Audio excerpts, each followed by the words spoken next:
Hey, Ali, Jacques Doucet, WAFB Channel 9. Just curious, obviously you've got a few more weeks to the season opener, but how much do you think this defense will be improved? How much do you think you guys are going to clean up in terms of communication and bust and so forth? I mean, I think it's a great time, camp for us to, start building that chemistry because this being a new team and new players added in, but same old players from last year. So I feel like, communication-wise and just the defense improving it's definitely going to be different from the last year's defense. So I feel like having spring and camp and all just being together, I feel like we're going to be a lot more improved than we did last year. Hey, Ali, this is Glenn West with LSU Country. So you obviously came last year and really broke out onto the scene early in the season. And I'm just curious as to what you've really been working on this offseason in terms of improving your game and improving your pass rush. Just what are some of the areas you focused on this offseason? I feel like just building off my weaknesses, and also just building off of what I did from last year. Not really focusing too much on that, but just also just improving in all aspects of my game, passers wise. The little things coming off and just finishing plays and executing. My assignments even better. Yeah, Ali Brody Mode with the Athletic. I guess to build on that, I mean, your first year playing SEC football, now going to year two, like, what were the main things you were able to kind of learn? Are there certain things that really stood out? I guess just how to break down film even better because, being around here, I've learned so much since I got here.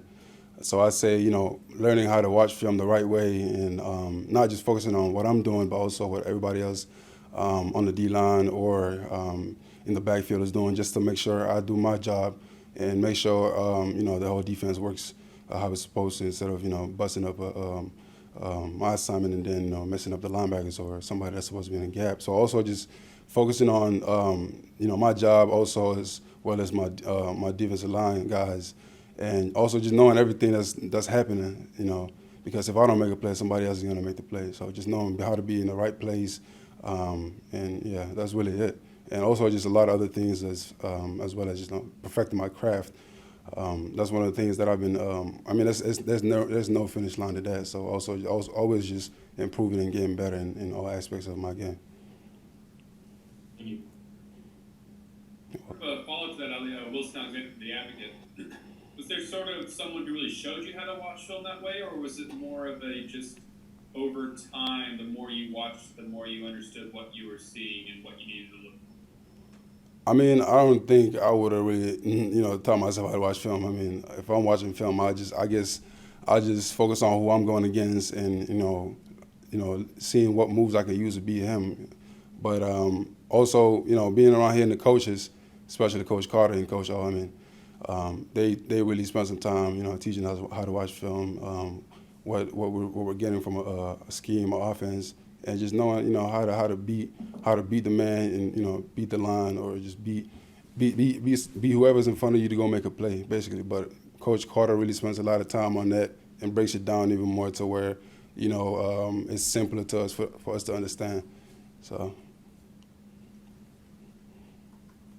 Hey, Ali, Glenn Gilbo, USA Today, Louisiana.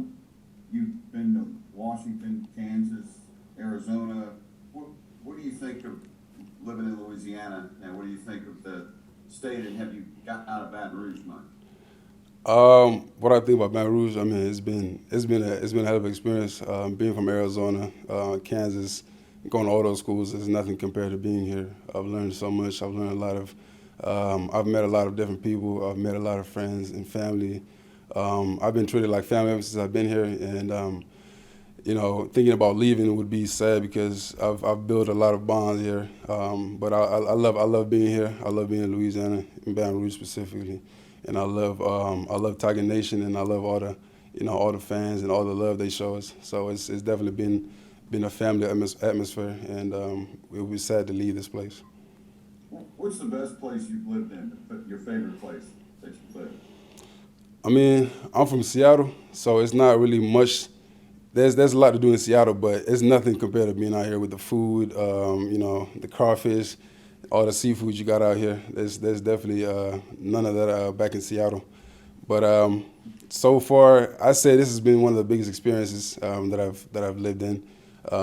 Being like I said, being from going to school in Kansas and Arizona, this has been one of the biggest experiences. Death Valley, Louisiana. I mean, when you hear that, it's just a chill that runs down your body because of just the feeling and watching the games on TV and actually being here. It's a whole different experience. I know we didn't get that same experience in Death Valley last season, but hopefully coming this year, I can get that full experience and embrace that even more.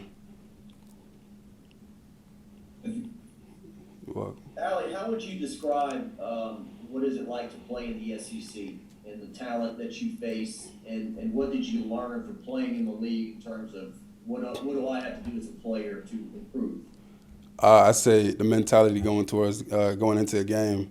I go against the best every day in practice. I mean, that prepares me going to any game. So, I mean, it's definitely a battle competition every day because the best guys I go against, are the guys that I'm in the room with, and the offensive line that I go against in practice every day. So, they get me right. They get me better before every game. The practices. I mean, we treat it like a game. So going into the game, it's nothing new. I've already seen this 1,000 times, and so going into the game, my mentality is set to dominate each play. Yeah, coming into LSU last year, midst of a pandemic, there's a lot of separation there. How much closer do you feel like to your coaches and your teammates than you did maybe last year? Just because you probably have a chance to spend a lot more time with them, doing things like watching film, like you mentioned, and maybe things outside the building too. I've gotten a lot closer with them. Already spending a year with them. This basically being a year to just build off of. They've already known me. They already, see, the type of player I am. So basically, just adding more to that. Adding more wood to the fire and just building off of that, and just helping me become the best player I can be. And that's been one of my focuses this offseason. Just being the best player I can be. It doesn't matter who's the best or whatever. I just know if I focus on me and my game and what I got to do, and go out there and execute, there's no stopping, there's no stopping what I can accomplish out there. I mean, when you have guys like you, BJ, Andre, all back, we're all experienced. I mean, what is just that dynamic like where you're all starters essentially, but you're kind of competing for time and whatnot? I mean, there's a lot of weapons to this D-line, like you just said, like BJ and Dre.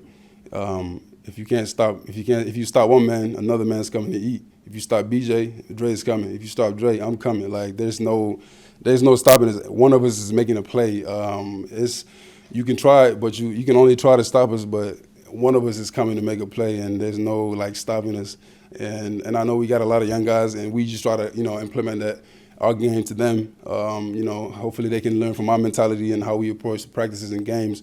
But like I said, I mean, if I'm being blocked, Dre's coming. If Dre's being blocked, BJ is coming. Like it's always we got weapons on that edge, just like we do on the inside with Neil and Gilo and J-Roy and Mason Smith and all the young guys. So just know the weapons is coming. So.